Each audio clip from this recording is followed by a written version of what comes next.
Alright guys, so you want to pick your main in Borderlands 4 but don't know where to start. Well, let me tell you, after playing with all of them, that choice didn't get any much easier for me either.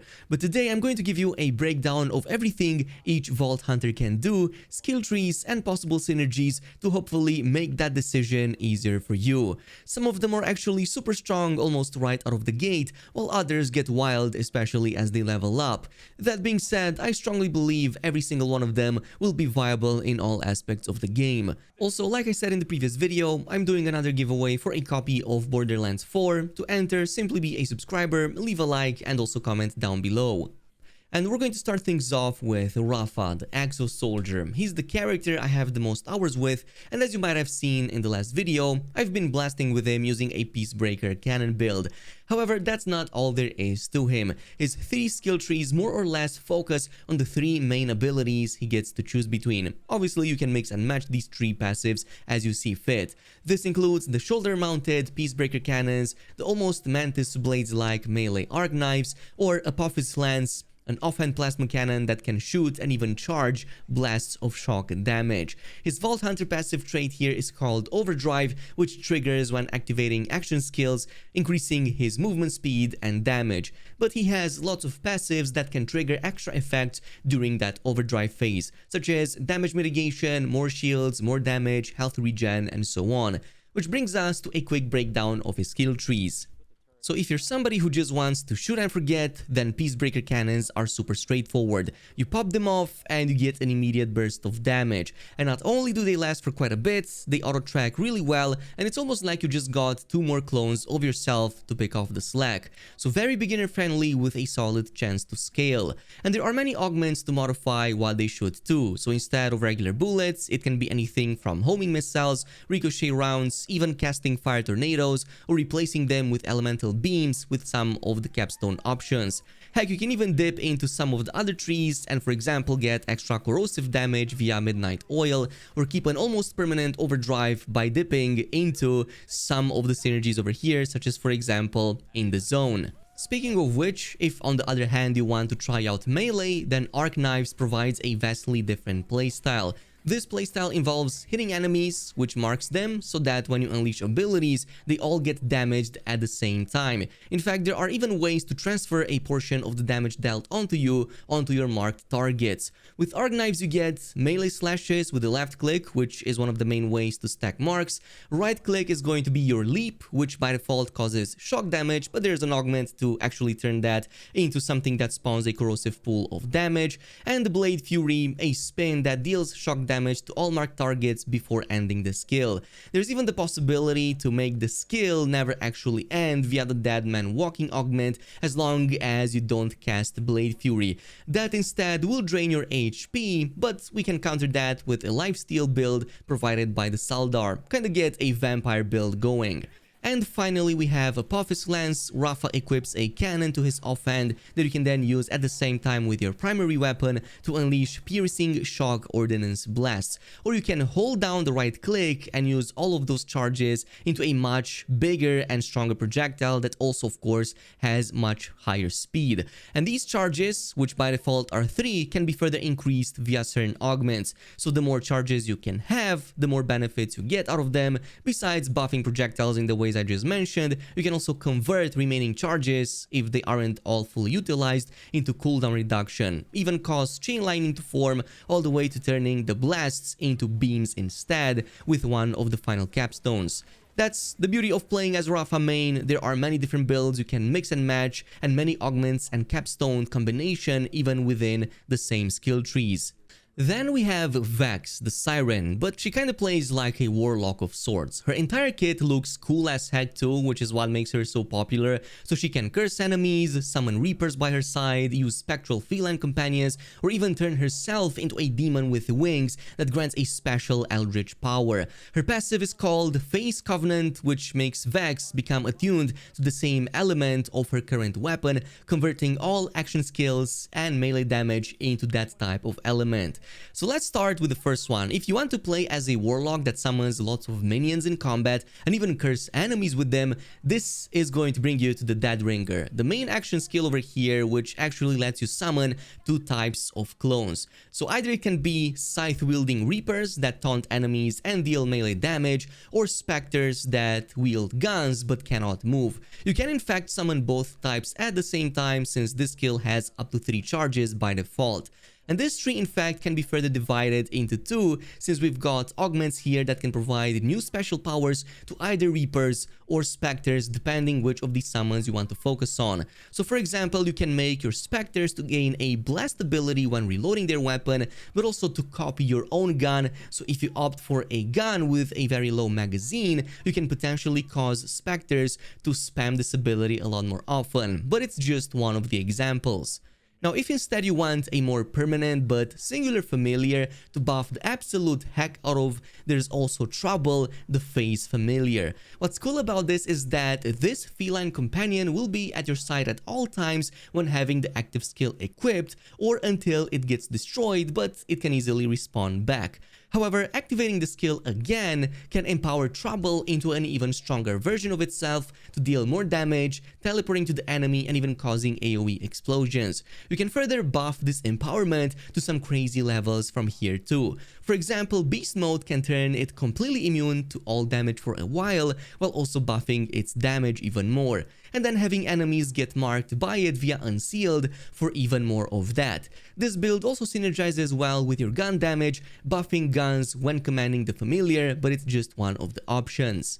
And finally we have Incarnate, which in my opinion is her coolest ability. This completely takes minions out of the equation and instead transforms her into a demon with wings that also gains an Eldritch Blast attack from the offhand. Dealing gun damage will further reduce the cooldown on that blast, so you can spam it a lot more often. And there are tons of ways to build around this. You can fully commit to the blast and focus on tons of splash damage, especially something like a radiation build here could work, or focus on kinetic instead, which is totally an option because kinetic damage not only works with a siren now, but even gets lifesteal and tons of it. Additionally, you will see a lot of on-kill effects here that can massively buff every aspect of Vex's build. Normally, these are great against mobbing, but you can potentially make a build like that also work on bosses via the passive called Mortal Terror. So now these effects can also trigger on critical hits, which makes them that much more useful. But let's keep on going to number 3, and now we have Amon, or Amon, even the developers pronounce it differently, or in this case, the Forge Knight. Think of him as Borderlands version of Kratos. Massive Norse dude with even more massive weapons, lots of elemental damage including cryo, incendiary or shock, and a new mechanic for Borderlands, priming and detonating, so fans of Mass Effect should feel right at home. Before we delve into his action skills, it's good to know that Amon's class mechanic called Forge Skill will grant an extra ability depending on the active action skill that you have slotted. So going with Onslaughter also gives Molten Slam, letting you slam a massive hammer into the ground. Crucible also gives you a combination of the two axes and then throwing them into multiple enemies before they return. Finally, we have Scourge, which provides Firewall by default, which lets you summon a firewall that absorbs enemy projectiles. Keep in mind though, some of the augments and capstones can drastically change these Forge skills into something completely different. So let's start with the ability that makes this class so uncharacteristic for Borderlands, and that's going to be the Crucible. Essentially, this lets you summon a flame and a frost axe in each one of your hands, and you're free to choose which ones you want to throw at the target. But of course, you can change them to other similar types of weapons with slightly different elements. You can even pick them off from the ground to refund a portion of the cooldown. However, Forge axes do another thing, which is they will prime enemies when they get hit. And just like in Mass Effect, primed enemies can then be detonated in various ways, either automatically when they die, with melee hits if you have the augment, or by using the previously mentioned Forge skills. So for example, you can prime a target with a cryo axe and then perform a melee hit while having the axe and stone augment, which detonates that target and even restores a portion of the cooldown since we use cryo damage, but that is just one example. Now, if instead you prefer a super beefy tank that can use your enemy's damage against them, then Scourge may be the one for you. This summons a massive shield in one of your hands that absorbs incoming damage, and in the other hand you will have a weapon that unleashes all that pent-up damage, in this case by default with a cryo whip. But that whip can be changed into a completely different weapon with some of the augments or capstones. So for example, we can replace that with a Storm Lance instead that throws a spear of pure shock damage at the target and even prime that target for detonation, which we may even combine later down the line with a capstone such as Wrathfall, replacing the Firewall 4 skill to drop a massive sword on your target instead, detonating all of that and dealing tons of damage. Kinda like a really cool Zeus build that obviously wields some oversized weapons. And lastly, we've got Onslaughter. Amon equips a Forge Fist, which gives it health regen, bonus incendiary damage with the guns, but this also replaces your melee attacks with a rocket punch. Yes, you heard that right. You will literally have an excellent time getting close to the enemy's face, since this lets you instantaneously travel to them via the rocket fist, and it also staggers them really well. A build like this may sound counterintuitive to the way Borderlands usually plays, until you realize you can get complete immunity to all damage when using Forge skills with Amon. That's called the Forged in Steel passive, and if we can get a low enough cooldown build going, given the multiple charges Forge Fist has by default anyway, there's a strong possibility we may run with a quasi-immortal build in Borderlands 4 to make things easier for us. Now lastly, we got Harlowe, the Gravitar. Like the name may hint, she uses the power of science to manipulate gravity and basically destroy all enemies at once. Her unique Vault Hunter passive is called Entanglement. All enemies affected by her action skill get entangled, causing them to share a portion of gun and skill damage with all other entangled enemies. So let's get started with one of her first abilities, which is Flux Generator, or what I like to call Disco Light Generator. This causes a large energy field to form at the location you throw it at, which can then be used both offensively and defensively, since it both causes cryo damage over time to affected targets and provides overshield to allies nearby. You're not stuck with just cryo, however. You will see a lot of huge bonuses here if you play with a radiation gun instead. And quite a lot of group buffing too with this setup, bonus damage, overshields for the whole party, even completely altering the way this skill works with one of the capstones to instead get a group buff mechanic more easily going. Then we have the Chroma Accelerator, basically a BFG, a whole nuke if you will. You launch this massive unstable energy ball that passes through enemies, dealing lots of cryo damage. But you can also press down the button once again to deal heavy radiation damage and cause the whole ball of energy to explode. Obviously, with such a devastating skill, you have lots of ways to reduce its cooldown even more via passives such as Field Research and Test Subject. You can even cause the energy pocket to bounce off the ground, making it no longer need manual activation, instead causing radiation explosions on every single bounce. And finally, there's 0 Point. With this one, Harlowe pulls out a special offhand device that places an enemy in a stasis bubble.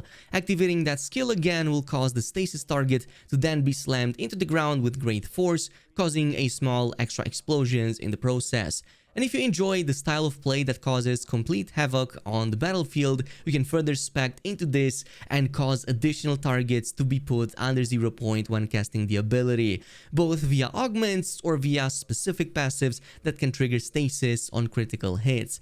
Furthermore, you can cause all enemies under stasis to also augment your weapon and cryo damage, which turns into a feedback loop that benefits the more enemies you fight at one given time. So out of all of the classes in the game so far, she seems to have the highest chance of causing the most amount of chaos and randomness on the battlefield, assuming that's what you're looking for. It definitely seems like she's going to be a fun character. And these are but a fraction of the possible setups and synergies we have in Borderlands 4, so stay tuned for more as we get closer to launch. As always, don't forget to also subscribe and activate the notification bell for more videos like these, and I'll see you guys in the next video.